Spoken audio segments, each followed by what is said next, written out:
आता साताऱ्याच्या आणि ब्रह्मपुरीच्या, अंगापूरच्या सर्व सहयोगांना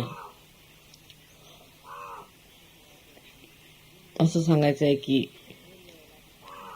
2 वेळेला असं झालं की आम्ही अंगापूरच्या प्रोग्रामला येऊ शकलो नाही. फार वाईट गोष्ट आहे. मला बरं नाही वाटलं ते. असं कसं झालं एकदम, असं का झालं? असं होत नाही. मागच्या वेळा बँकेने एवढा त्रास दिला, मला पैसे द्यायला तयार नव्हतं, तर पैशाशिवाय हालायचं कसं? मला राहावं लागलं 1 दिवस, त्यामुळे इकडे येऊ शकले नाही. दुसरं, ह्या वेळेला आमच्या ड्रायव्हरमध्येच कोणतं तरी भूत घुसलं होतं मला वाटतं. आणि परत परवा सुद्धा असं स्वयंपाकाचा वगैरे विचार होता, तो इतक्या सगळा उशीर आणि सगळं सामान आलं, म्हणजे कसली तरी निगेटिव्हिटी कार्य करत आहे. तेव्हा सहयोगांना एवढं सांगायचं आहे की आपल्यामध्ये निगेटिव्हिटी नसली पाहिजे. आपल्याला कोणत्या गोष्टीचा राग नाही मानला पाहिजे. इतक्या लांब, इतक्या आतमध्ये येऊन सहयोग आपण वाढवतोय, तेव्हा आपल्यामध्ये एक तऱ्हेचं समाधान असायला पाहिजे आणि एक तऱ्हेचा आशीर्वाद मानला पाहिजे की माताजी अंगापूरलाच काय येतात, आणखी पुष्कळ ठिकाणी जाऊ शकतात, नवीन नवीन ठिकाणी जाऊ शकतात आणि तिथे जास्त कार्य होऊ शकतं. पण तरी सुद्धा अंगापूरला, आणि जसं त्याने काय सांगितलं की वारी सुरू झाली तर हे काय विठ्ठलाचं स्थान नाही, पण तरी सुद्धा येतात. त्याला कारण काय? पण काहीतरी निगेटिव्हिटी आहे असं मला वाटतं. आणि ती निगेटिव्हिटी कदाचित अहंकाराची असू शकते. कदाचित अहंकार माणसाला असेल आणि तो इतरांशी बोलताना किंवा सहयोगाबद्दल कार्य करताना ती सहिष्णुता किंवा ते प्रेम किंवा ती माणुसकी दाखवत असेल. तेव्हा विचार केला पाहिजे, असं का होतंय? 2 वेळा हे झालेलं आहे, तेव्हा काहीतरी कारण असायला पाहिजे. तसं पुण्याहून आम्ही 2दा गेलोय बाहेर, पूर्वी सुद्धा. मग असं काय व्हायला नको होतं. पण अशा अडचणी येतात की त्याला काही मार्गच मिळत नाही, त्यातनं मार्गच मिळत नाही. तेव्हा मी सुद्धा मग असा विचार करून सोडून टाका. पण एकदा तुम्ही सगळ्यांनी विचार केला पाहिजे की आमच्यात माणुसकी पूर्णपणे आहे का? आम्ही सर्व सहयोगांना प्रेमाने वागवतो का? त्यांचा आम्ही मान ठेवतो का? की आम्ही आपल्याबद्दल, आपल्याच फॅमिलीबद्दल, आपल्याच घराबद्दल विचार करत राहतो? असं जर केलं तर तुमचं तर नुकसान होईलच, पण इतरांचंही फार होईल आणि तुमची जबाबदारी आहे. तेव्हा सर्व इथल्या सहयोगांना माझी हात जोडून विनंती आहे की आपापसामध्ये कोणी उच्च नाही, नीच नाही. सहयोगामध्ये कोणी मोठा नाही, कोणी लहान नाही, सगळे एकसारखे. कुठेही आपल्या जंगलात राहतात हे लोक, कुठल्या देशात काही लोक फारच श्रीमंत आहेत, काही इतके श्रीमंत नाहीत, पण सगळे कसे प्रेमाने आपापसात म्हणून मिसळून राहतात. तशी कलेक्टिव्हिटी जर नसली तर मात्र प्रोग्राम होत नाही, मी पाहिलेलं. तेव्हा फक्त असं अंगापूरला किंवा आपले साताऱ्याला असं का होतं? काल मी त्यांना सांगितलं नाही, पण मला तरी असं वाटतं की इथले जे सहयोगी आहेत त्यांनी दान करायला पाहिजे आणि अहंकाराला आतून काढलं पाहिजे. अहंकारामुळे असं अहंकार जिथे झाला की हनुमानच हे कार्य करतो, ते होऊच देत नाही. काही ना काहीतरी घोटाळे करून ठेवेल आणि मला पुढे येऊच देत नाही.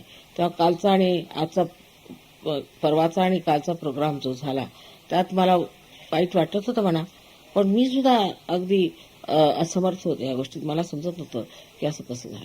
तेव्हा माझी खरोखर आपल्याला विनंती आहे की सामूहिकता वाढवली पाहिजे, आपापसातलं प्रेम वाढलं पाहिजे, सामूहिकता आलं पाहिजे.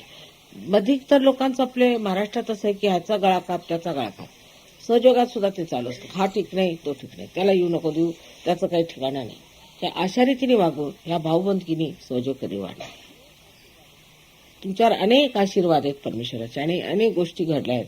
तेव्हा सारखं परमेश्वराने आम्हाला किती दिलं, किती आम्हाला आनंद दिला, किती आम्हाला सौख्य दिलं, किती आमच्यावरती कृपा केली आहे. ही कृष्णासुद्धा सारखी सकाळपासून देवाचंच गुणगान गाते असं मला दिसलं. मग आपण तरी किती त्याचं म्हटलं पाहिजे.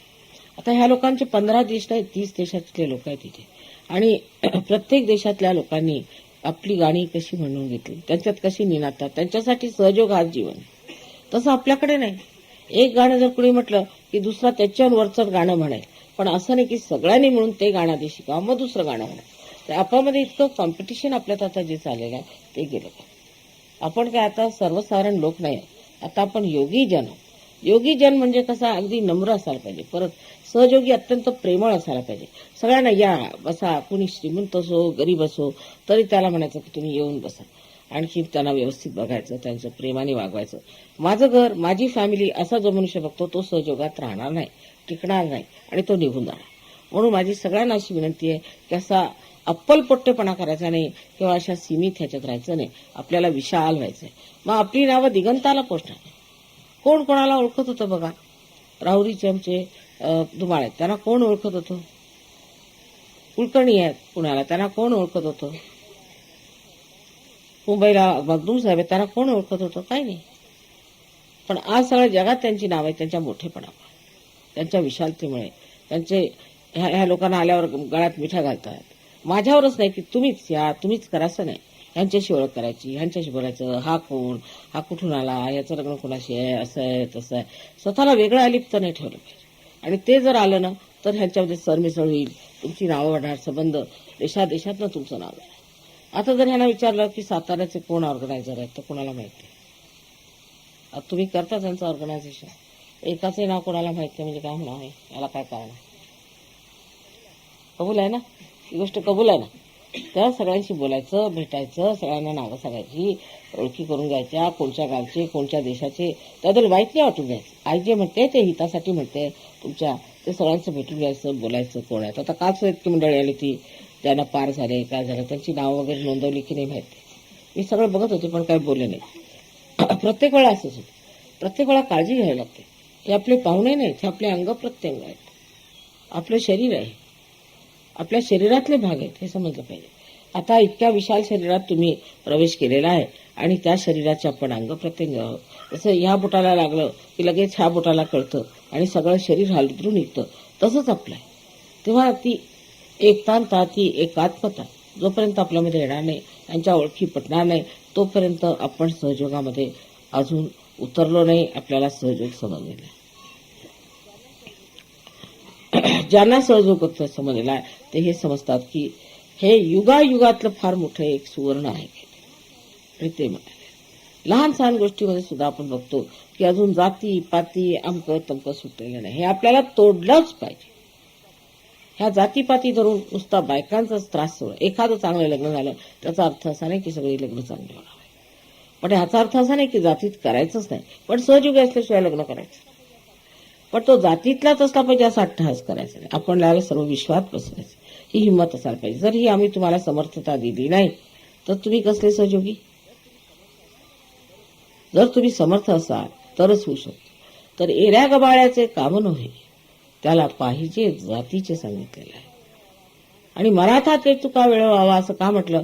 रामदास स्वामी ब्राह्मण असताना त्यांना माहिती होतं की मराठा म्हणजे काहीतरी विशेष वीरश्रीपूर्ण. पण तसं काय आजकाल दिसत नाही. मराठ्यांचा मला भयंकर अनुभव आलेला. आता कालच परवा पुण्याला भाषण झालं असतं, सांगितलं होतं की मी 4:30 एका दुकानात गेले आणि प्रत्येक मजल्यावरती बघते 25-30 माणसं फेटे घालून बसलेले. म्हटलं काय करतायत काय इथं.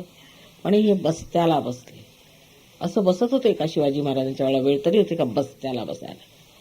आणि तिथे बसून मुलींच्या साड्या घ्यायच्या ना गप्पाष्टक करायच्या. किती खालच्या दर्जाचे झाले ते मराठी असं मला वाटलं. बसून साड्या निवडायच्या. आणखीन आता उद्या बांगड्या भरायला येतील. दुसरं काय मला समजत नाही. पुरुषांनी अशा गोष्टी ढवळाढवळ करायची आणि अशा गोष्टी बघायच्या म्हणजे अगदी लाजिरवाणी स्थिती. आज जर शिवाजी महाराज असते तर ते काय म्हणाले असते असा विचार.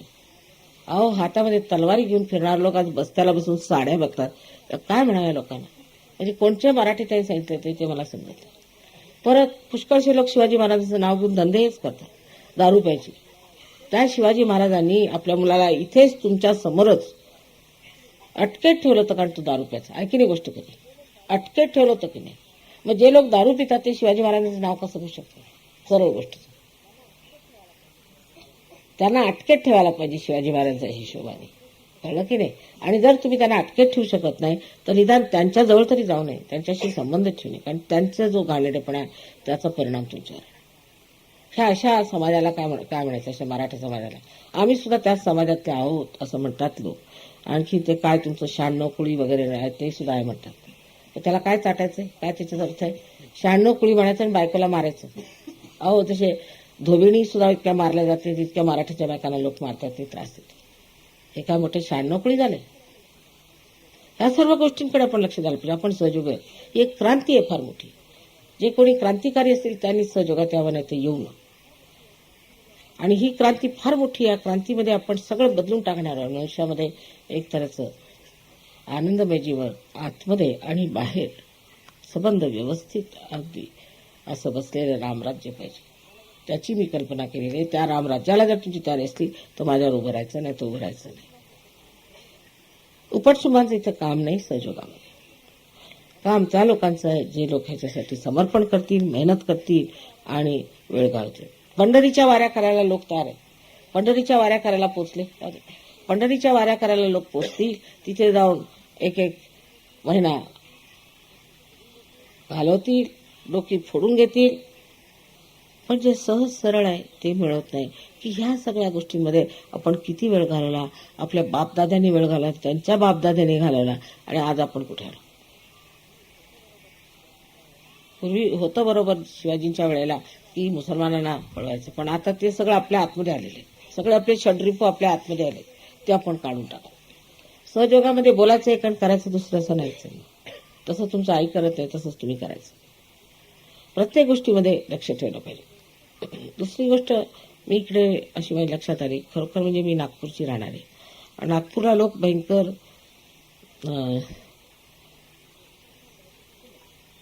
म्हणजे असं म्हटलं पाहिजे श्रीमंत आहेत लोक, कारण तिथली जमीन चांगली आहे, श्रीमंत लोक आहेत आणि दिलदार लोक आहेत, भयंकर दिलदार. तुम्ही जर नागपूरचे तिकडे संबंध करायला तुम्हाला आश्चर्य वाटेल. सकाळपासून तुमची कशी सेवा करायची, सकाळपासून तुम्हाला काय द्यायचं, तुम्ही म्हणजे म्हणा की कमालच अशी सरबराई आम्ही कुठे पाहिली नाही.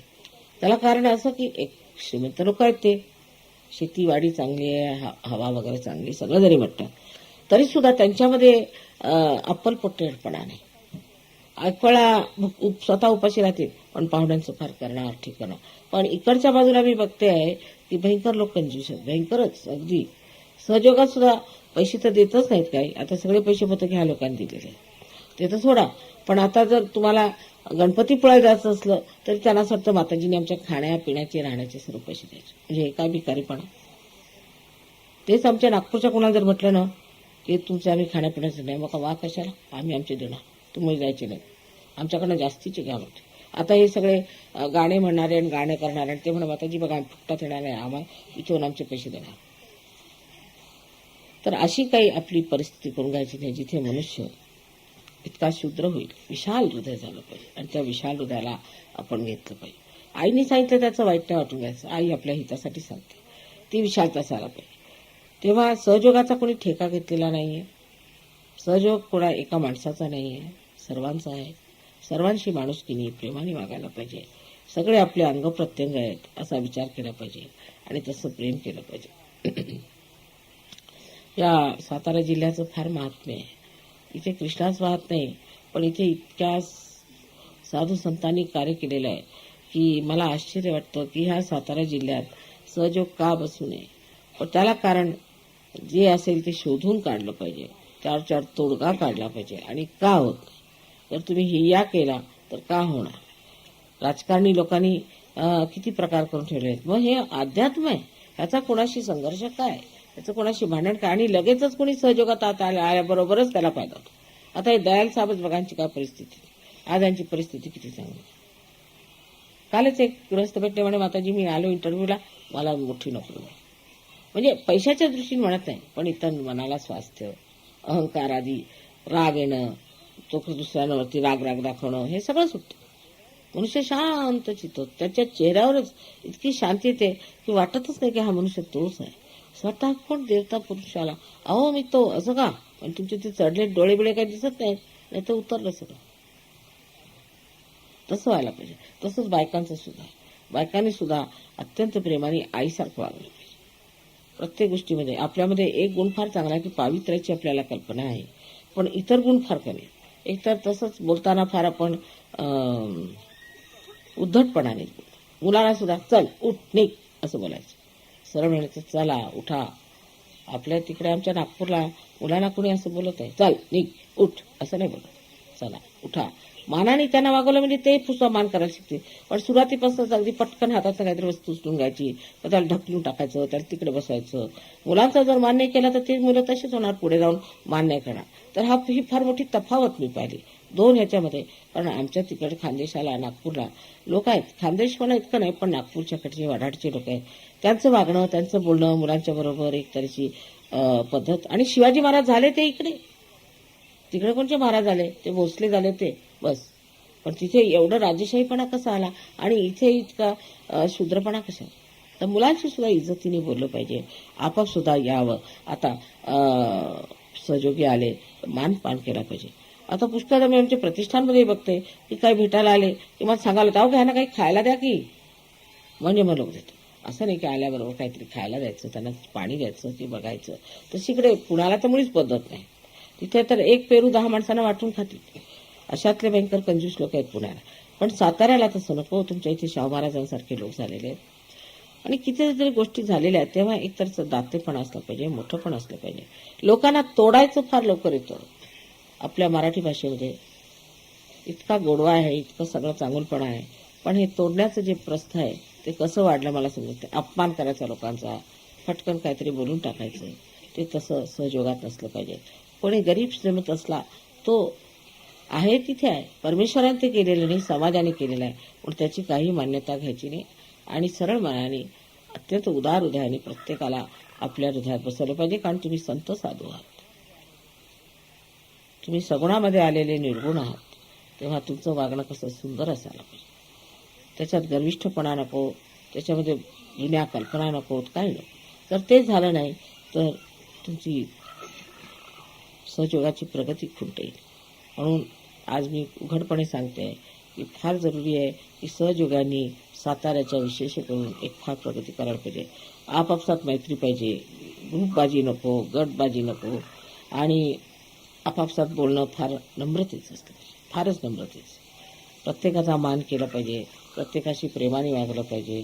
आणखीन कोणी मनुष्य आहे तो तिकडचा आहे, हा इकडचा, असं नाही करायचं. सगळे आपल्या हृदयात ते आहेत असं समजून वागलं पाहिजे. त्याबद्दल तुम्ही क्षमा करावी मी सांगितलं, कारण मला स्वतःला समजलं नाही की 2दा असे प्रोग्राम का झालेले आणि काय गोष्ट झाली. आणि मग त्यामुळे फार घाबरले होते. दुसरं काही नाही, पण सहयोगाला सोडून जाणार तरी कुठे? सहयोगाशिवाय मार्ग काय? आणि त्यानंतर मग किती त्रास होणार, त्याचे किती झेलावं लागणार आहे. म्हणून व्यवस्थित चालावं. नदी तुमच्या घरापर्यंत आलेली आहे. आता गंगेचं जे काही आहे पुण्य ते उचलायचं आहे आणि त्यासाठी इतका विचार करायचा नाही.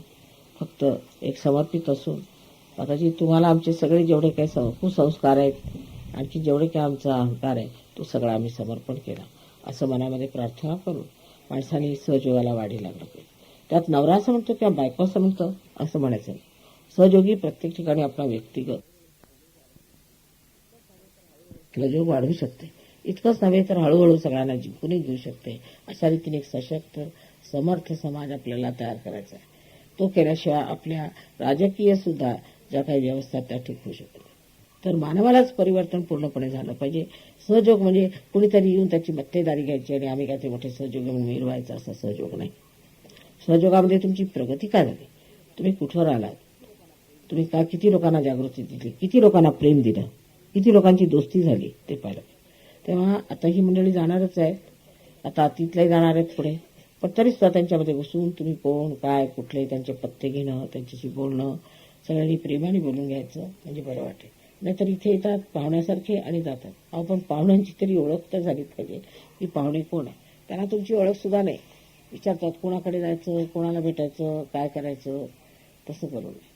तेव्हा इतक्यांदा ते इथे आलेले आहेत, तुम्ही सगळ्यांनी दोस्ती करून घ्यायची. त्याच्यामध्ये सांगायचं की आम्ही सहयोगी आहोत, असं तसं पुष्कळ बोलायला आहे तुम्हाला आणि मजा आहे त्याच्यात. एक तऱ्हेचा अलिप्तपणा फार आहे, तो अलिप्तपणा सांगून टाकला पाहिजे. तसंच कुठे गेलं तरी साताऱ्याच्या लोकांनी वेगळं राहायचं, मुंबईच्या लोकांनी वेगळं राहायचं हे चुकीचं आहे. सगळ्यांनी सरमिसळ करून राहायचं आणि सगळ्यांनी जाणलं पाहिजे. इतकंच नाही, पण हिंदुस्थानात सुद्धा लोक साताऱ्याच्या लोकांना ओळखत नाही. मला आश्चर्य वाटलं. आता परवाच कोणतरी येणार होते, म्हणे कुणाकडे यायचं, मग काय करायचं. मग तुम्हाला माहित नाही का साताऱ्याला कोण आहे? पण आम्हाला काय माहिती. सांगलीचं माहित आहे, सांगलीला तर काही सेंटरच नाही, मग साताऱ्याचं का माहित असू नये. तर सगळीकडे एक तऱ्हेचं पसरलं पाहिजे आपलं प्रेम, सगळ्यांना आपण जाणलं पाहिजे, सगळ्यांशी दोस्ती केली पाहिजे, सगळ्या विश्वात आपलं नाव झालं पाहिजे. लोकांनी सातारा काय हे ओळखलं पाहिजे. ब्रह्मपुरी माहिती आहे त्यांना आणि ब्रह्मपुरीची नदी माहिती आहे, तिचे कितीतरी फोटो काढलेत त्यांनी, पण साताऱ्याचे संचालक कोण आहे, तिथे कोणते सहयोगी आहेत, काही त्यांना माहिती नाही. तेव्हा असं अलिप्त राहून राहायचं नाही की आम्ही सेवा करतोय. कसली सेवा करायची? सेवा काहीच नाही, प्रेम करायचं आहे. प्रेम करताना आपल्याला त्यांचं नाव गाव सगळी माहिती पाहिजे, त्यांचे त्रास माहिती पाहिजे. त्या प्रेमाने बघा कसं भारावून गेलंय सगळं. आणि असंच माझं हृदय भारावून जातं कधी कधी विचार करून की आता प्रेम करायला कसं शिकवायचं बा लोकांना. तेव्हा आता रागवणं किंवा रुसणं, फुगणं, वेगळं होणं वगैरे ह्या गोष्टी सोडून नुसतं प्रेमाच्या सागरात डुंबून जायचं आणि आनंदाने राहायचं, म्हणजे सगळं व्यवस्थित होणार आहे. आणि एक दिवस असा आहे की साताऱ्यालाच फार मोठं सेंटर होणार आहे. पण त्यासाठी आधी तुमचं वागणं असं पाहिजे जसं साधू संतांचं. नाहीतर पहिल्या वेळा मी आले होते तर किती लोक आले होते, हजारो लोक आले होते, तुम्हाला आठवत असेल तर. ते सगळे पळूनच गेले, ते टिकतच नाही. तेव्हा तुम्ही सुद्धा थोडी तसदी घेऊन शहरामध्ये एखादी शाळा बघावी, त्या शाळेमध्ये प्रोग्राम करावा, आणखी सगळं कार्य व्यवस्थित चालू आहे. पण जर तुमचं सेंटरच फार दूर असलं तर कसं काय होणार. त्या सेंटर तिथून काढून शाळेमध्ये एक सेंटर सुरू केलं पाहिजे. आणखी लहान लहान ठिकाणी सुद्धा लोक असं करतात. इथे असं करायला काय झालेलं आहे, इथे कुठेही सेंटरमध्ये शाळा असेल तिथे करायचं. बरं, सगळ्यांना माझा अनंत आशीर्वाद आहे. मी जे म्हटलं ते लक्षात घ्यावं, त्याबद्दल मनन करावं आणि माताजी आमच्यामध्ये हे सगळं प्रेम वाहू देत, आमच्यातून हे कार्य होऊ देत, अशीच मागणी करायची.